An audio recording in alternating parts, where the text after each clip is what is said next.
The night was drowning in rain when I found him collapsed beside a wrecked car. Headlights blinked weakly through sheets of water, slicing across the mud and broken glass.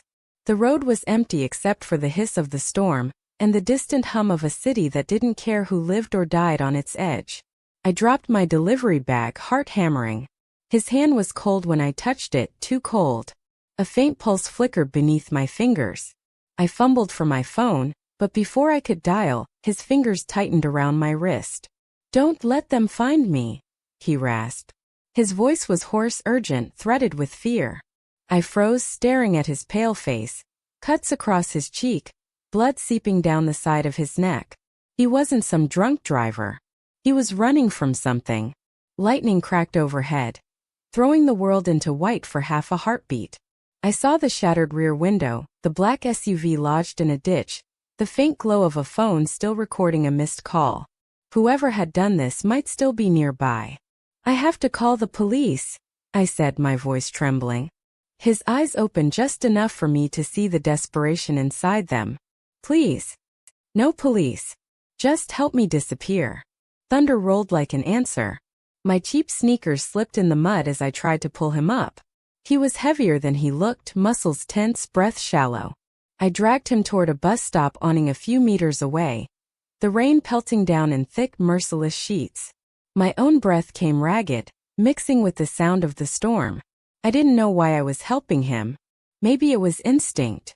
Maybe it was the look in his eyes, like a man clinging to the last thread of life and pride.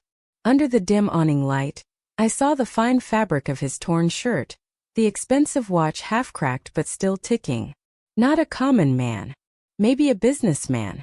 Maybe worse. He tried to speak again, but his voice faded into the roar of rain. I pressed a hand against his wound, praying it wasn't fatal. My mind raced. How far was the nearest hospital? 2 kilometers? 3. My delivery scooter had died hours ago. I'd been walking home to save on gas. He groaned softly. I bit my lip, tearing the hem of my shirt to bandage his arm. "Stay with me," I whispered. "Just stay awake."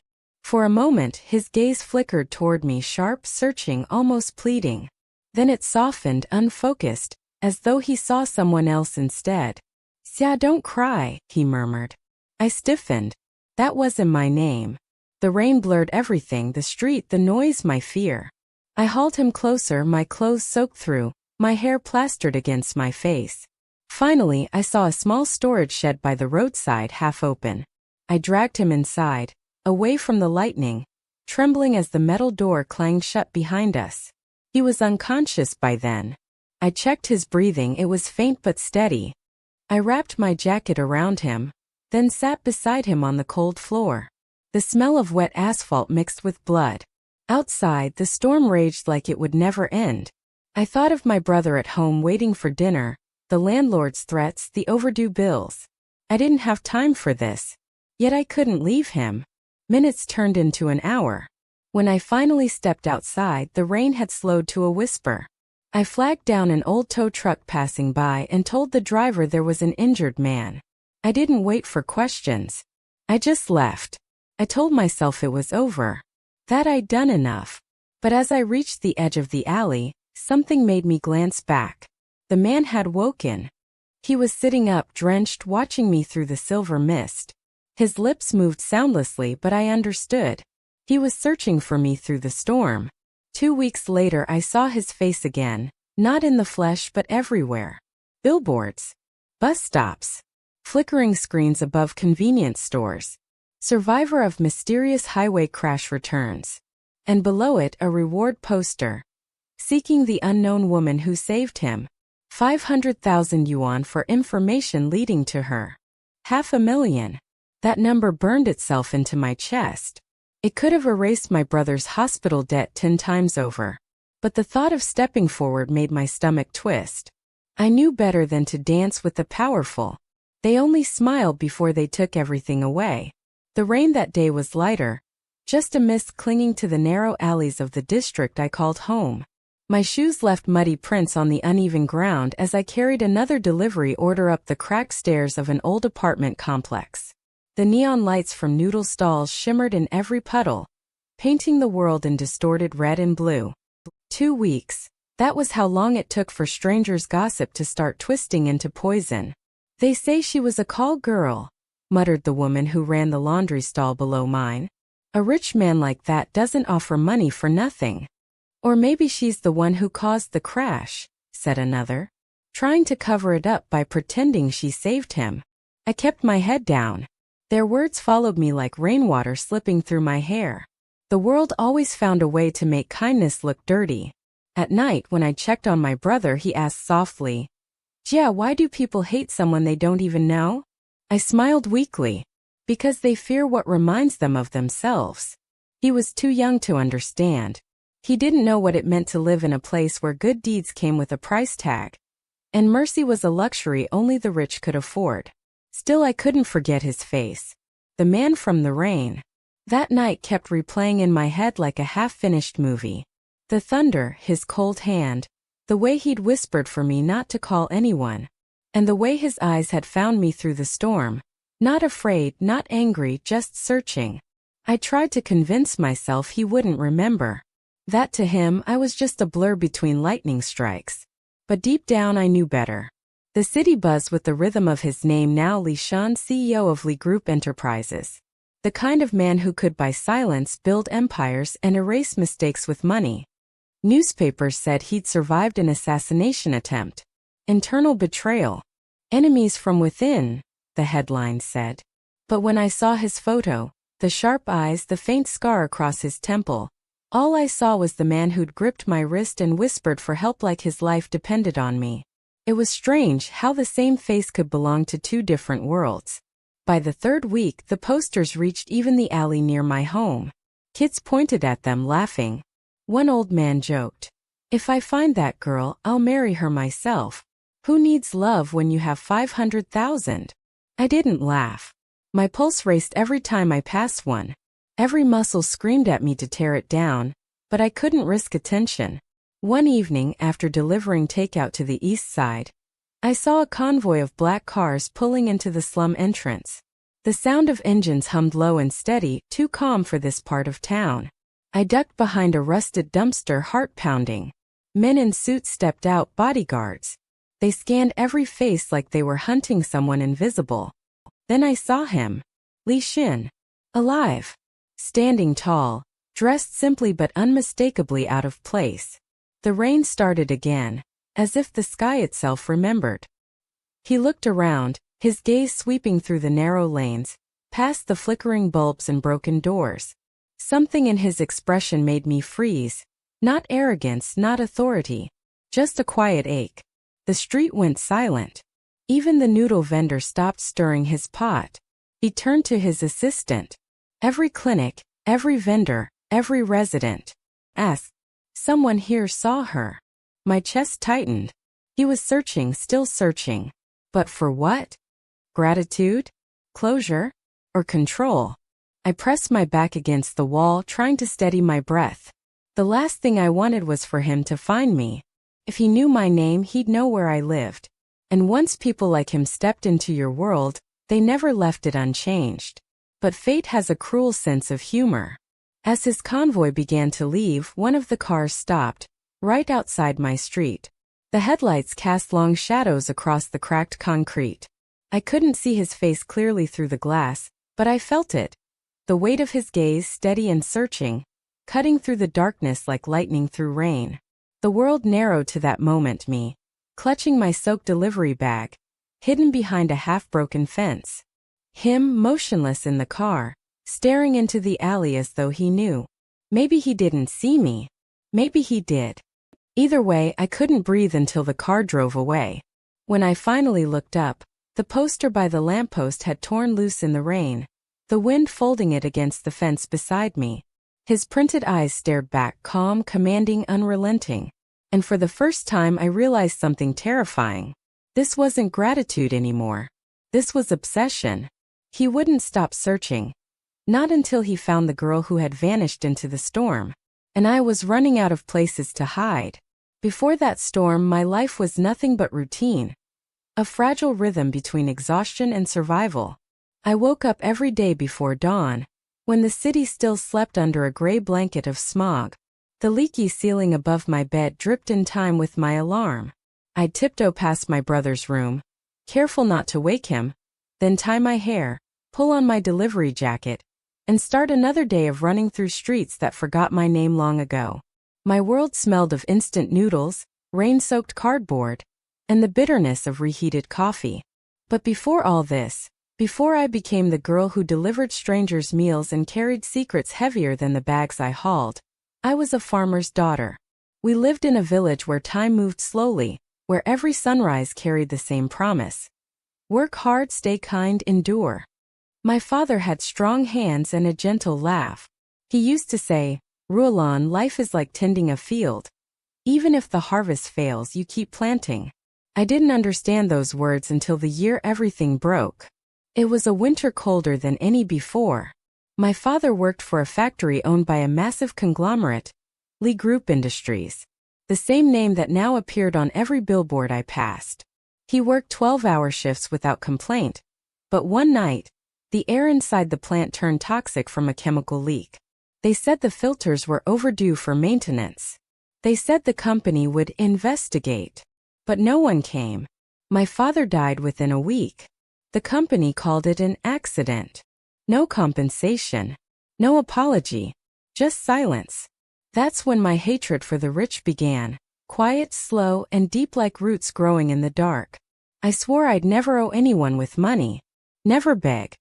Never look at them with the same pleading eyes my mother had when she stood outside their offices, clutching her husband's medical papers. We lost everything. The crops failed, the bills piled up, and my mother's lungs weakened from the same air that killed him. She used to cough so hard she'd drop her teacup mid-breath, and I'd sit beside her through the night, wiping her sweat and whispering promises I didn't know how to keep. When she died 2 years later, I was 16. I remember kneeling by her bed, the candlelight trembling across her face. "You'll become someone who saves lives," she whispered. "Not someone who takes them for granted." That was the last time she spoke. So I did what I promised. I left the village, took odd jobs, studied nursing at night, and learned how to heal others even as I bled inside. I thought fate had already taken everything it could from me.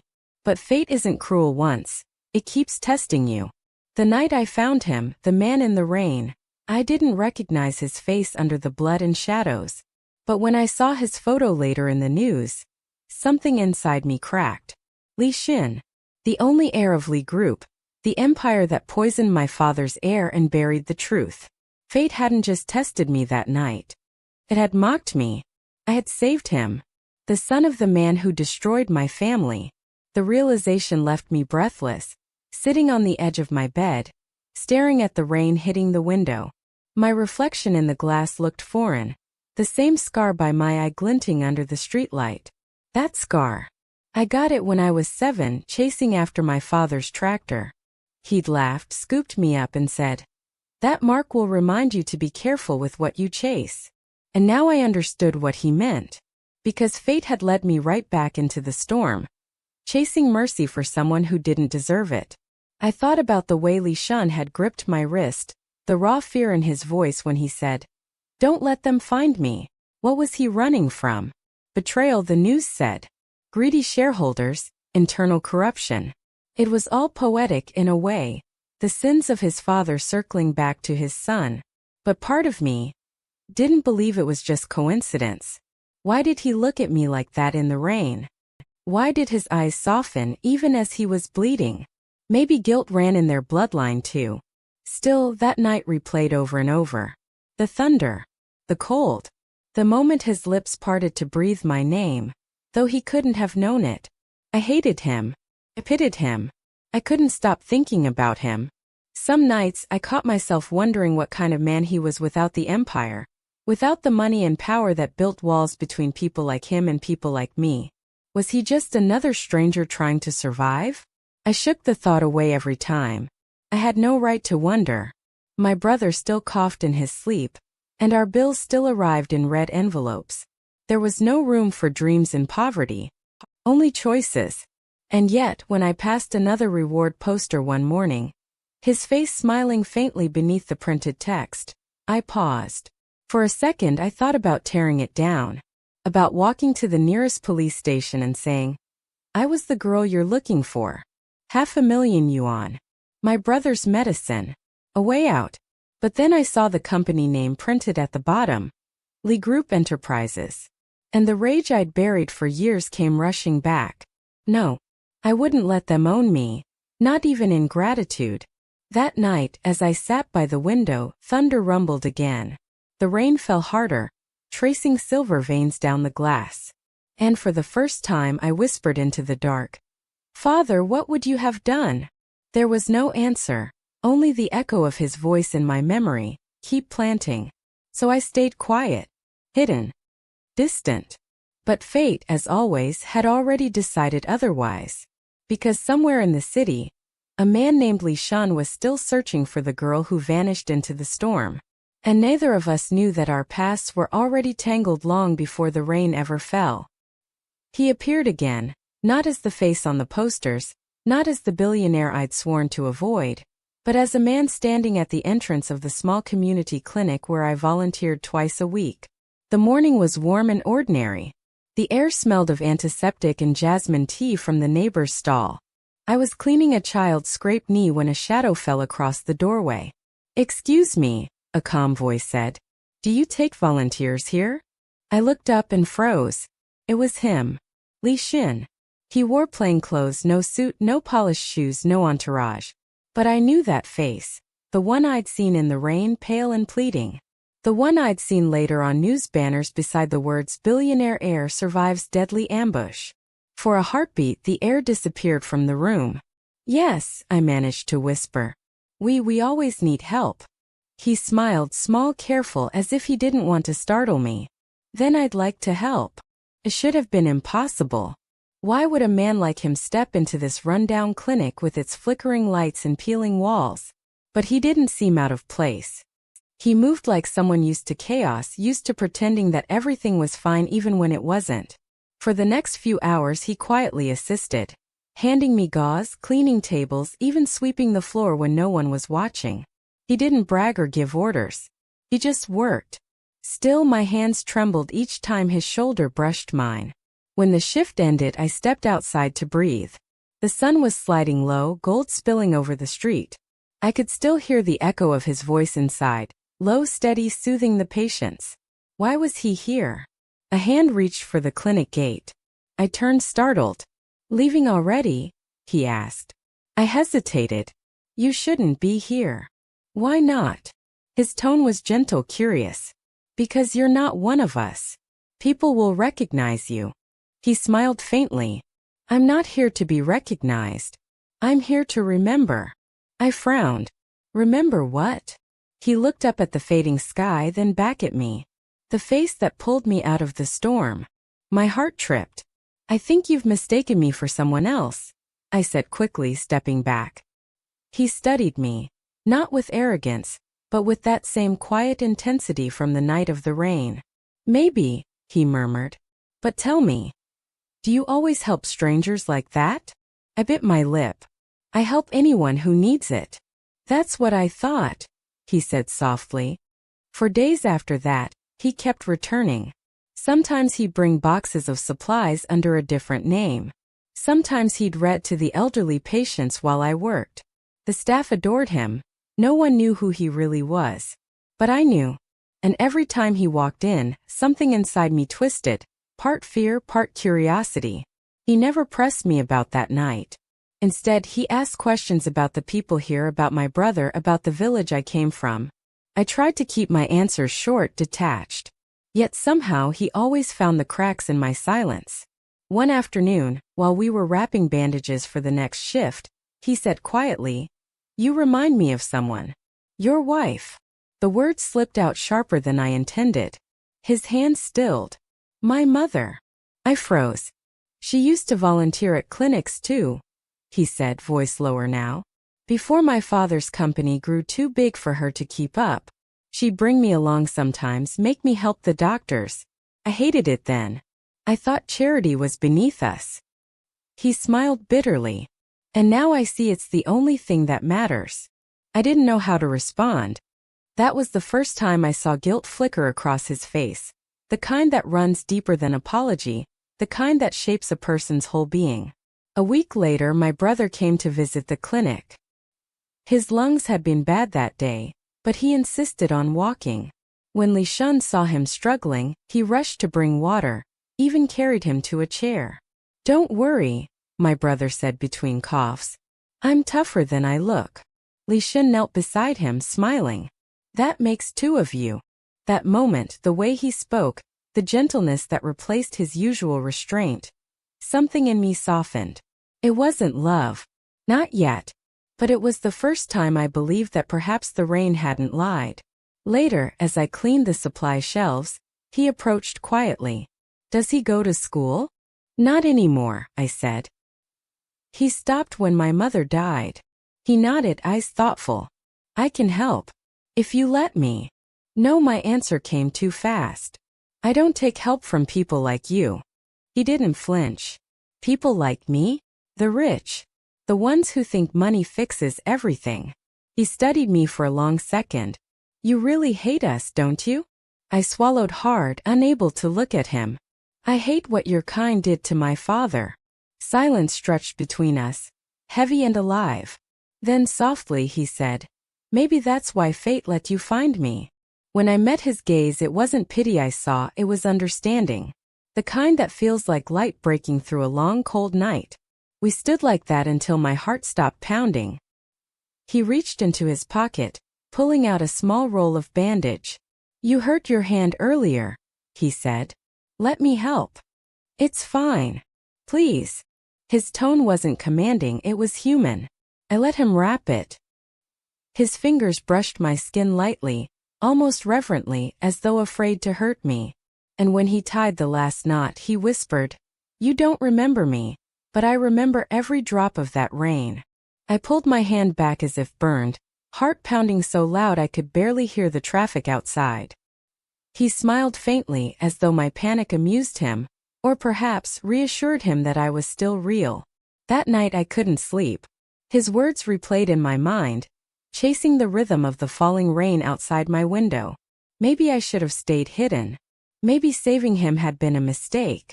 But something told me this was only the beginning. The calm before the storm that would either break us or bind us forever. It started with whispers. Then came the storm. By the end of that week, the small piece I'd found began to crumble, one rumor at a time. "Have you seen that new volunteer?" a nurse whispered to another. "He looks exactly like the CEO of Lee Corporation." "Nonsense," the other laughed. "What would a man like that be doing here?" But doubt spread like ink on paper. Every time he walked through the door, heads turned. People began taking pictures, pretending to check their phones. Even the clinic director started acting strangely polite. I saw it in Li Shan's eyes too, the quiet tension, the awareness that his disguise wouldn't hold much longer. One evening, I found him sitting outside behind the clinic, sleeves rolled up, his hands covered in antiseptic stains. He looked tired. Not the kind of tired that sleep could cure, but the kind that comes from fighting a war you can't name. "Are you running from something?" I asked. He didn't look up. "I'm not running. I'm rethinking." "Rethinking what?" He met my gaze then, the golden streetlight catching the sharp edges of his face. "Everything I built. Everything I thought mattered." The words sat heavy between us. "Lee Corporation," he continued quietly. "My father's empire, it's built on lies. Deals that destroyed people, families, land. I told myself it wasn't my fault. But the night you saved me, I saw their faces again." "Whose faces?" "The ones I ignored. The ones we hurt to stay rich." His voice trembled slightly, a rare crack in his composure. "The attack wasn't random, May. Someone wanted revenge." My breath caught. "Then you're saying?" "Yes." He turned toward me fully. "The men who came after me, they were from your village." The world tilted. My knees went weak, and I gripped the wall behind me. "That's impossible." "It's not," he said softly. "Your father was one of the victims of a land acquisition project my family forced years ago. Your village lost everything. I didn't know until after the attack, until I started looking for who might want me dead. My chest tightened painfully. You think I saved you by accident? I think fate is cruel, he said. Cruel enough to let the daughter of the man we ruined pull me from the wreck I caused. Tears blurred my vision. You should have died that night. He didn't flinch. Maybe I should have. I turned away, shaking. Every memory, every glimpse of kindness, suddenly felt like poison. Why didn't you tell me earlier? I demanded. Because I didn't want to lose the only person who looked at me like I wasn't a monster. My hands trembled. You are a monster. He nodded once, pain flickering across his face. Then let me atone for it. I wanted to scream, to hit him, to undo every second I'd spent letting my heart thaw. But all I could do was walk away. Each step heavy with the truth I never wanted. That night I packed my things. I told the clinic I was leaving town to find work elsewhere. But before I could go, Li Shun appeared at my door. No guards, no driver. Just him holding a paper envelope. He placed it on the table between us. Your brother's medical bills. All paid. I stared at it, fury flaring. You think money can erase your guilt? No, he said quietly. But maybe it can keep him alive. I shoved the envelope back toward him. Get out. He didn't move. May, please. Don't let my name destroy the person you are. My voice broke. You already did. For a long time, neither of us spoke. The air between us was thick with things we couldn't unsay. Finally, he whispered. I'm turning myself in. I looked up, stunned. What? I'm stepping down from Lee Corporation. I'll expose everything, every bribe, every deal, every lie. I can't undo what my father did. But I can stop it from happening again. The world seemed to stop spinning. You'd lose everything. He smiled faintly. Maybe that's the point. For the first time since I met him, I saw no mask, no arrogance, no defense. Just a man ready to burn his empire for redemption. And in that moment I hated that I still cared. Why tell me? I whispered. Because you deserve to know before the world does. And because... He hesitated, eyes softening. If this is the last time I see you, I need you to believe I meant every word I said at the clinic. My throat closed. What word? That you changed me. He left before I could answer. The next morning his confession made headlines. Li Shun, CEO of Lee Corporation, resigns and admits to corporate crimes. Anonymous whistleblower leaks evidence of massive corruption. The city buzzed. Investors panicked. But all I saw was his face on every screen. No longer the untouchable billionaire, but a man stripped bare. People called him foolish, suicidal, reckless. Called it justice. Still at night I couldn't stop replaying his last words. You changed me. Was that love or guilt? I didn't know. Days passed. The clinic grew quieter without his presence. My brother's health slowly improved. Thanks to medicine I could now afford. I told myself that was enough. Until one evening, a news clip played on the old TV in the waiting room. Li Shun faces trial next week. Sources say he rejected bail, choosing to remain in custody. My heart dropped.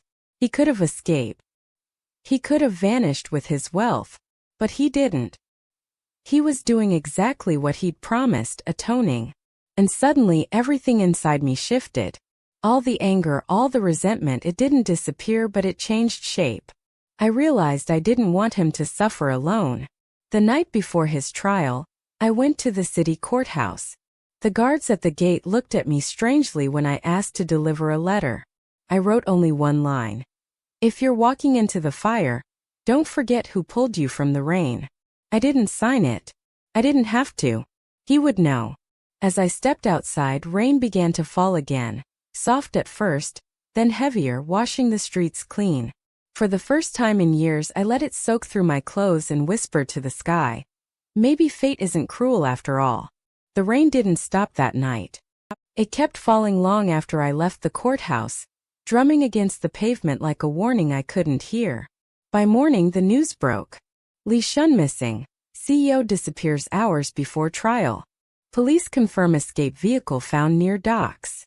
I dropped the bowl I was washing. It shattered on the floor. porcelain shards scattering like my heartbeat. "No," I whispered. He wouldn't run. But the world didn't care what I believed. Reporters camped outside police stations, speculating about offshore accounts and bribed guards. Talk shows laughed that even the righteous heir couldn't face justice. My phone buzzed nonstop. Neighbors asked if I still defended that criminal. Even the clinic's director advised me to stay quiet. "He's gone, May," she said gently. "You did what you could. Forget him. Forget him." The man who looked at me through the rain as if I was the only thing real in his world. The man who promised to make things right. No, I couldn't. That night, I sat alone in my dim apartment, the letter I'd written for him still heavy in my pocket. The news replayed his last known sighting. A blurry CCTV clip of a figure in a gray coat walking toward a black van. The anchor's voice cut sharp. Li Shun's private security denies involvement, but sources suggest an internal power struggle may have led to his disappearance. An internal power struggle. That phrase lit a spark in me. I remembered what he'd once said late one evening in the clinic. The real devils aren't outside the boardroom, they sit at the head of the table. His father's former partner, Mr. Zhao. Ruthless, polished, and hungry. After Li Shun's confession, Zhao had taken control of Li Corporation overnight. The timing was too perfect. It wasn't an escape. It was an erasure. I didn't sleep that night. I traced every clue, every thread I could find. By dawn I had one lead. A nurse who treated one of Li Shun's guards the night before his trial. She agreed to meet me at a small tea house near the docks. Her hands trembled as she poured tea. "You shouldn't be here," she whispered. "They watch everyone connected to him." "Please," I begged. "Just tell me, was he taken?" She nodded once, eyes darting around. "They drugged him." It wasn't the police.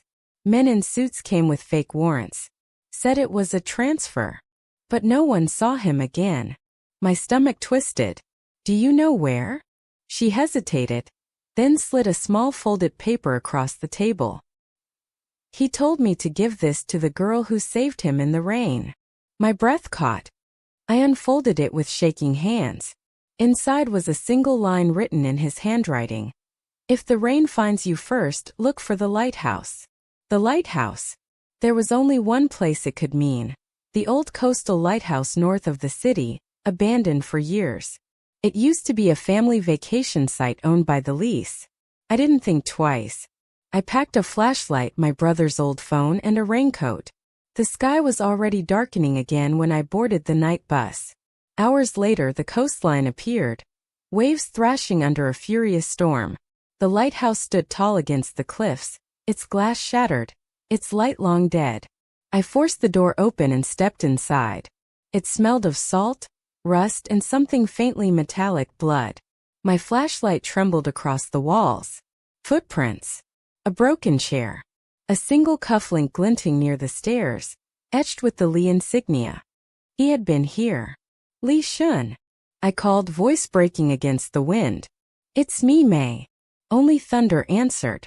Then faintly a sound, a groan from below. I followed it down a narrow stairway to the cellar, where the air was thick and cold. A figure lay on the floor, half conscious, hands bound. "Li Shun."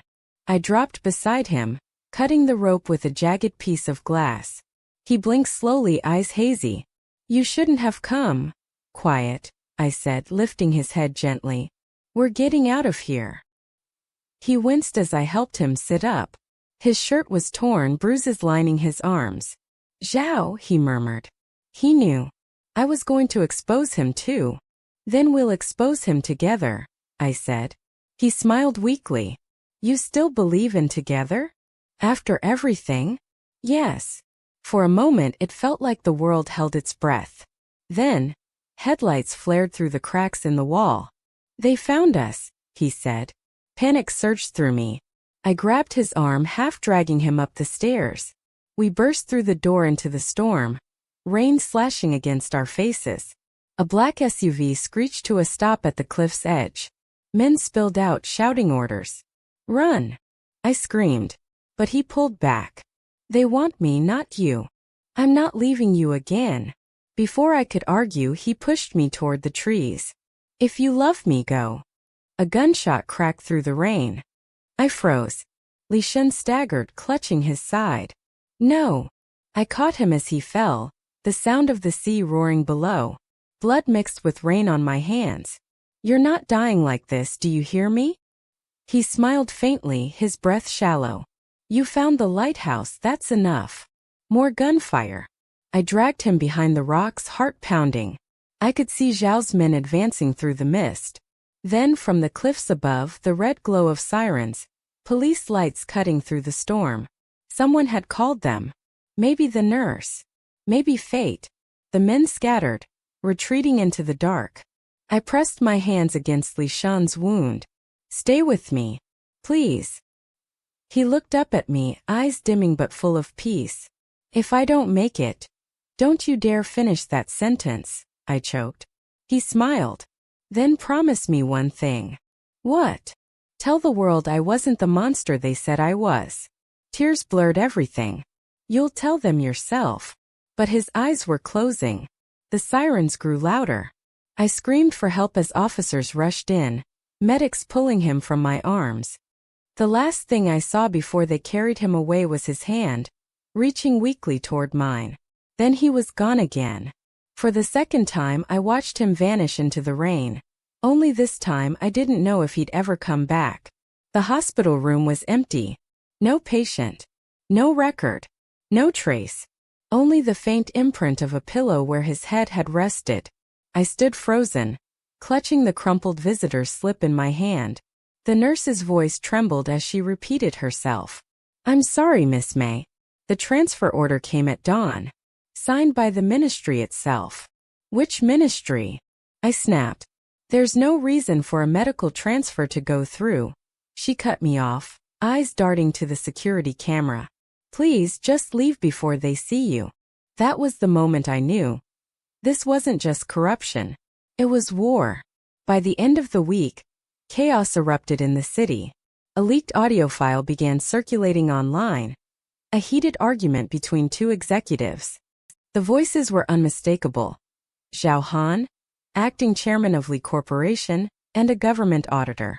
If Li Shun speaks, the entire trade council will collapse, Zhao hissed. Then make sure he doesn't.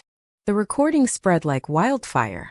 Every channel, every phone, every whisper carried the same question. Was Li Shun silenced? I listened to the clip in my tiny apartment, fists shaking. He was alive, or at least he had been when that call happened. But now the city had turned into a battlefield. Protests filled the streets. Reporters camped outside corporate buildings. The government launched an investigation into the Li family empire. For years, people had bowed to Zhao Han's wealth. Now they were demanding his blood. And at the center of it all, the girl from the rain. Me. It started when a journalist knocked on my door. He looked young, nervous, and desperate. Miss May, you're the only one who can confirm if Li Shun is still alive. I don't know, I lied. He leaned closer. If you stay silent, Zhao wins. They'll erase him and you forever. That night I couldn't sleep. The city outside my window glowed red with police lights. Every few seconds, another notification buzzed on my phone. Rumors, conspiracy theories, threats. By morning, a video surfaced, grainy footage from the lighthouse rescue. It showed me dragging Li Shun through the rain. My face was blurred, but not enough. They knew. My name trended across every platform. People called me a hero. Others called me a liar. And Zhao Han called me a problem. 2 nights later, I found my apartment door broken. Files scattered. My brother's photo smashed on the floor. A note lay taped to the mirror. Stop digging or you'll join him. My breath caught. I ran to the clinic to find my brother, but he was gone. The receptionist said a private ambulance had taken him for tests. Terror clawed through me. I called every hospital, every clinic, every contact I had. Nothing. No record of any transfer. They had taken him to silence me. I went to the only place I hadn't dared to before, the Li Corporation Tower. The security guard stopped me at the entrance, but I didn't back down. Tell Zhao Han Mei Lin is here. If he doesn't meet me, I'll hand this to the press. I held up my phone. On it was a recording, Li Shan's voice from the lighthouse, confessing Zhao's crimes and naming every bribe. They hesitated. Within minutes, the elevator doors opened, and I was escorted to the top floor. Zhao Han waited behind a massive desk, his smile sharp as glass. Miss May, the famous girl from the rain. You should have stayed anonymous. Where is my brother? I demanded. He folded his hands. Safe. For now. But you've made dangerous choices. You kidnapped Li Shan, I said. You tried to kill him. He chuckled. Do you have proof? I stepped forward, voice shaking but steady. Yes. And if anything happens to me, this recording will go public. For the first time, his smile faltered. He rose from his chair, circling me like a predator. You think a street girl can fight an empire? I met his gaze. I don't need to fight. The truth already is. Thunder rolled outside. The city skyline flashed with lightning. He leaned closer, whispering. Li Shan was weak. He loved the idea of redemption. You? You're his curse. I slapped him. The sound cracked through the silence. Before he could react, the doors burst open. Reporters flooded in, microphones, cameras, flashes. Behind them, the police. The young journalist who had come to my door stepped forward, holding up a court order. Zhao Han, you're under arrest for fraud, attempted murder, and obstruction of justice. Zhao's face turned white. You how did? I raised my phone. You left your microphone on during our meeting. The officer seized him. The building erupted into chaos as employees shouted, cameras clicked, and for once truth didn't hide behind money. Hours later, I sat outside the precinct, soaked in the rain again. My brother was safe. The police found him in a private clinic on the city's outskirts. Li Shan's location, however, was still unknown. A detective handed me a small evidence bag. We found this in Zhao Han's personal vault. Inside lay a ring, simple silver, engraved with a single word. May. My throat tightened. Where did you find it? The detective hesitated. It was logged 2 days ago. From a facility marked for offshore transfer. Transfer where? He looked at me sadly. That's what we're trying to find out. I closed my hand around the ring. Cold metal against trembling fingers. The world around me blurred into rain and city light. Power had collapsed, but victory felt hollow. Because justice meant nothing without him beside me. That night, I sat in the back of the police van as it drove me home. On the radio, the anchor announced, breaking news, former chairman Zhao Han has confessed to orchestrating the disappearance of CEO Li Shan, though his current location remains classified under national security. National security? That was just another word for buried. I looked out the window as raindrops traced down the glass, reflecting city lights that shimmered like ghosts. In the distance, a flicker of lightning illuminated the skyline, and for a moment, I thought I saw a silhouette on the rooftop across the street.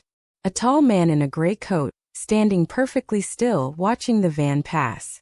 My heart stuttered. Li Shan? I blinked, but the figure was gone. Maybe it was my mind playing tricks. Or maybe some souls can't be erased. Only hidden, waiting for the right storm to bring them back. The rain had stopped by dawn. The world outside was dripping with silence. A silence heavy enough to break bones. I sat on the hospital bench, watching as the faint light crept through the blinds. My hands were trembling, still stained with dried blood. His blood. Li Wei had taken the bullet meant for me. When they wheeled him into surgery, I stood there frozen like I'd been turned to glass. For years, I thought he was incapable of love. That everything he did, every cruel order, every cold stare, was calculated power. But when he pushed me out of harm's way last night, his eyes said something else. Something human. Something breaking. The doctors said the surgery went well, but they couldn't promise he'd wake up. When I finally walked into his room, he looked smaller than I remembered, stripped of that arrogance, that CEO armor that made people bow. Tubes ran across his chest, the monitors beeped like whispers of life. I sat beside him and whispered, "You should have let me take that bullet. You owe me nothing now." The truth clawed inside me. That night, before everything went to hell, I had overheard something from his bodyguard. A recording Li Wei had kept hidden. It was of my late father's last phone call. He wasn't guilty. The bribery charges, the evidence, all planted by Li Wei's stepmother to protect her own son. Li Wei had known for months. He had been gathering proof to clear my family's name. All the cruelty, all the distance. It wasn't punishment. It was penance.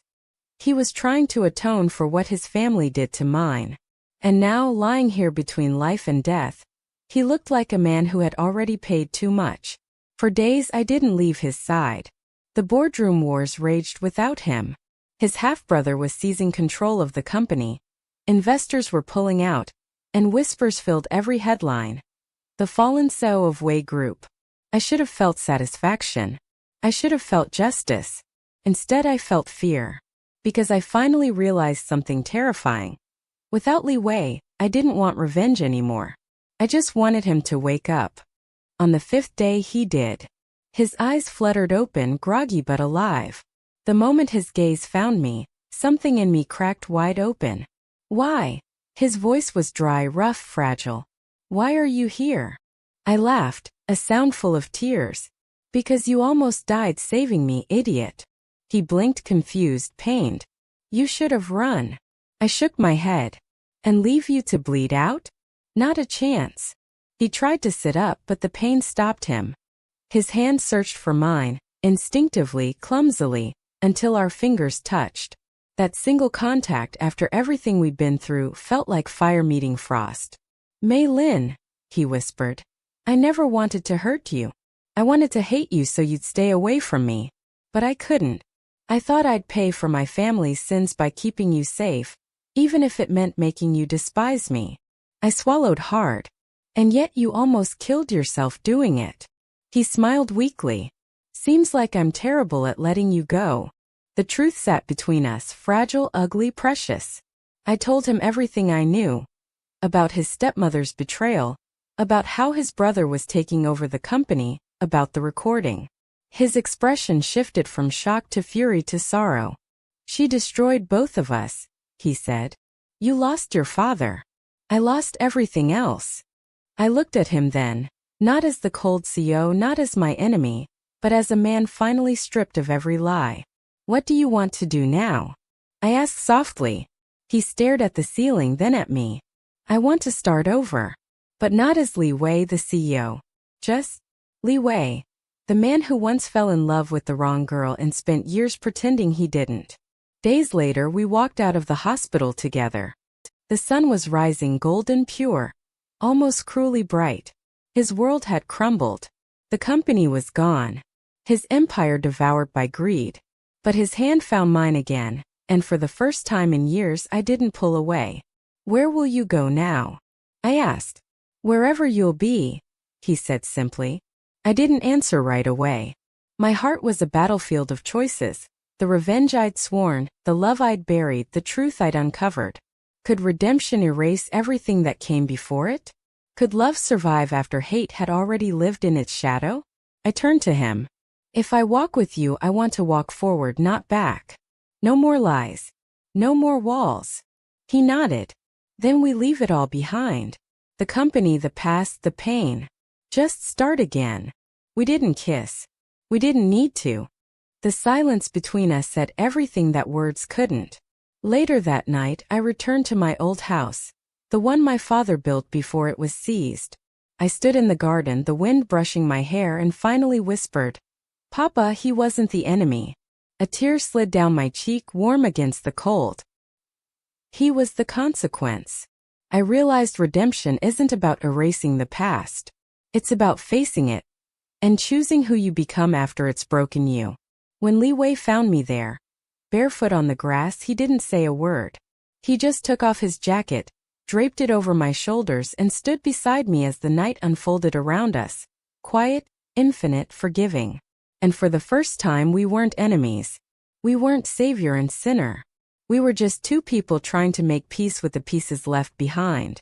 The morning light was too calm for what was coming. Birds sang as if the world wasn't about to burn. Li Wei and I stood on the rooftop of the Wei Group building. His building, once a symbol of untouchable power. Now it was a battlefield. Below us, the board members and media were gathering.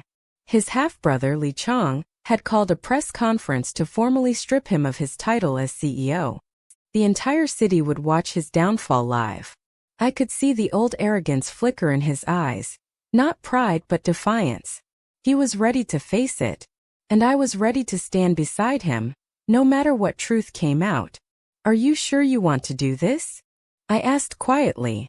"If I don't," he said, fastening his cufflinks with trembling fingers, "she wins. My stepmother thinks she can bury what she did. I won't let her." He turned to me then, his voice low raw. "You should stay out of this, Mei Lin. It's my fight." I shook my head. "You made it my fight the moment you took that bullet." When we stepped into the boardroom, the air was thick with whispers and venom. Cameras flashed. The reporters' questions sliced through the silence like knives. "Mr. Li, is it true your family embezzled millions? Who's the woman with you? Your secretary or your scandal? Did you really falsify your father's death report?" He didn't answer. Not yet. His stepmother, Madame Chan, sat at the head of the table like a queen guarding her stolen throne. Her expression was serene, almost smug. Beside her was Li Chong, younger, polished, already rehearsing his victory smile. "Li Wei," Madame Chan began sweetly, "I warned you that associating with her would destroy you. Yet here you are, dragging our family name into the mud for a maid's revenge." I flinched at her words. But Li Wei didn't. "Enough," he said, voice cutting through the noise. "If you want to destroy me, at least let the world see who's holding the knife." He pulled a flash drive from his pocket, small, ordinary, deadly. "This contains every document, every transfer, every recording that proves my father's death wasn't suicide. It was murder." Gasps filled the room.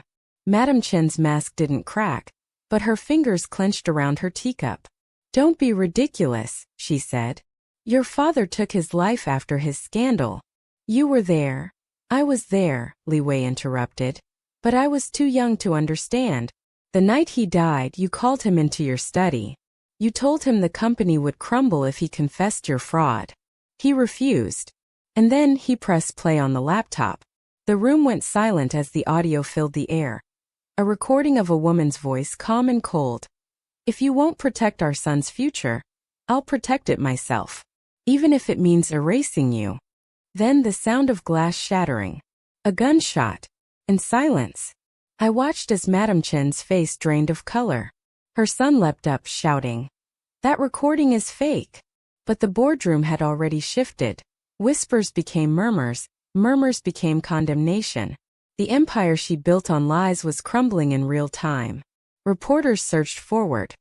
Cameras zoomed in. Madame Chan stood abruptly, fury igniting her polished mask. "You think this changes anything?" she spat. "The world will still see you as his bastard son. No one will believe a recording dug up by her." Her finger jabbed at me. Li Wei stepped in front of me instantly. His voice was calm but sharp as glass. "You spent years calling her a servant. But she's the only person in this room who still knows what loyalty means." He turned to the cameras. "My name is Li Wei. I am the rightful heir of Wei Group. And I have spent my life protecting the very people who destroyed my family. But not anymore." He dropped the flash drive on the table, like an executioner's blade. "This company was built on deceit. If it must fall, let it fall clean."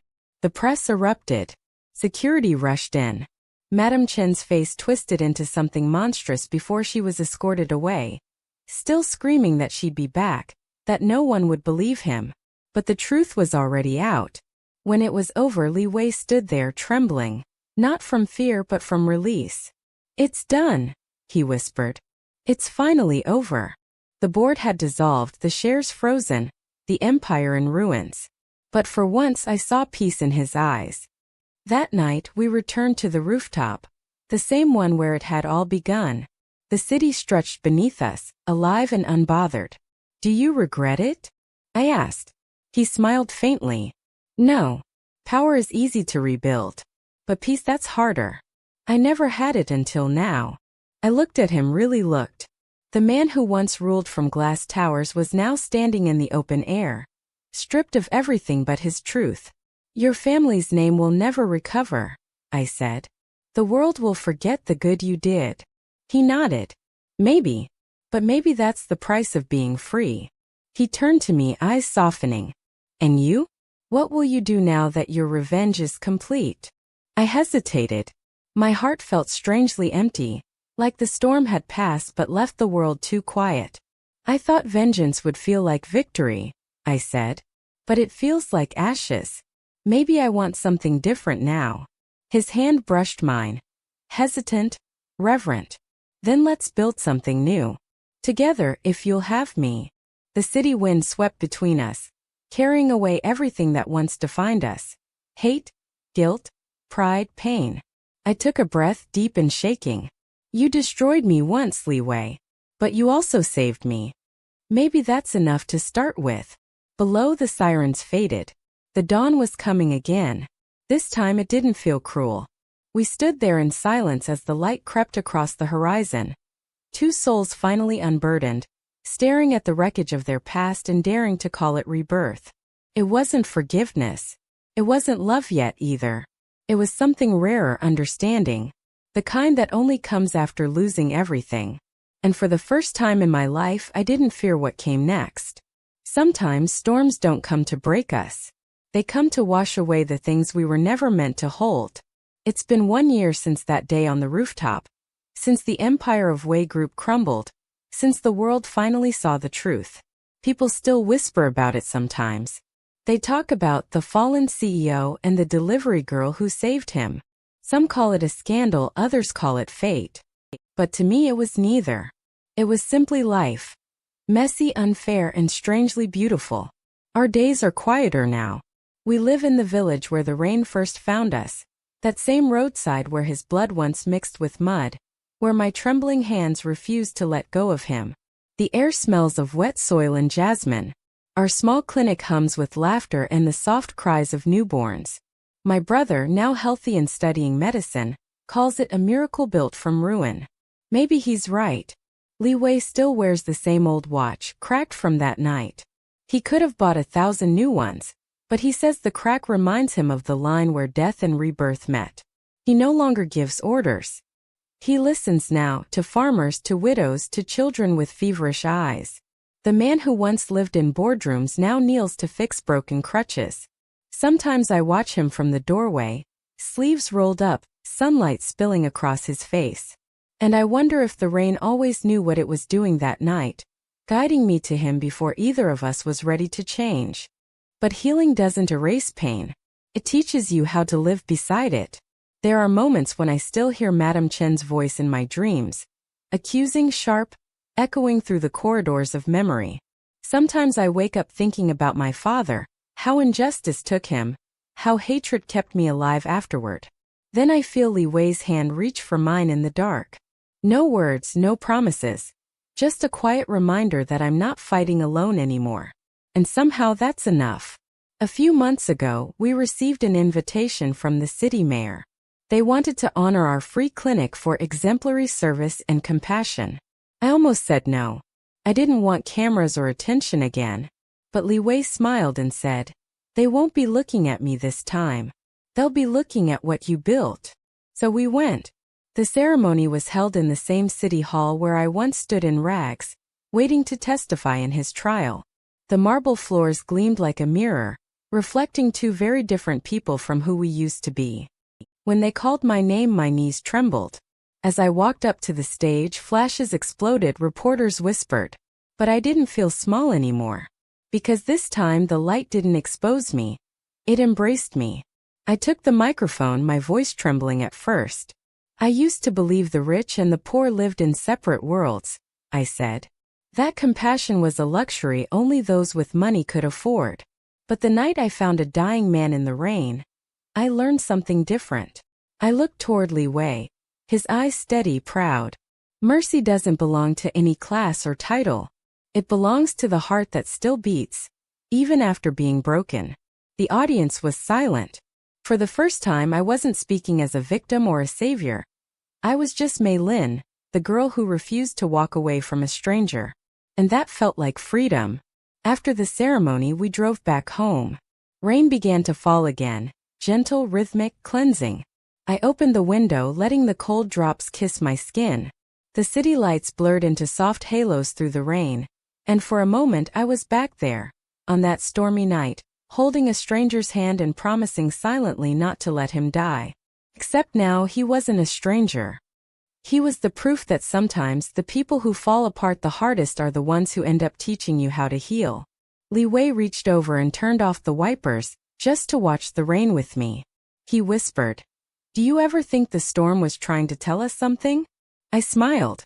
Maybe it was saying that even broken things can still find their way home. Now every time thunder rolls in the distance, I don't flinch anymore. I make tea, open the windows, and listen. Because I've learned that storms aren't curses, they're messages. And mine whispered a name, a story, a second chance. So if you've ever helped a stranger who changed your life, I hope you'll remember this. Kindness doesn't always return as gratitude. Sometimes it returns as destiny.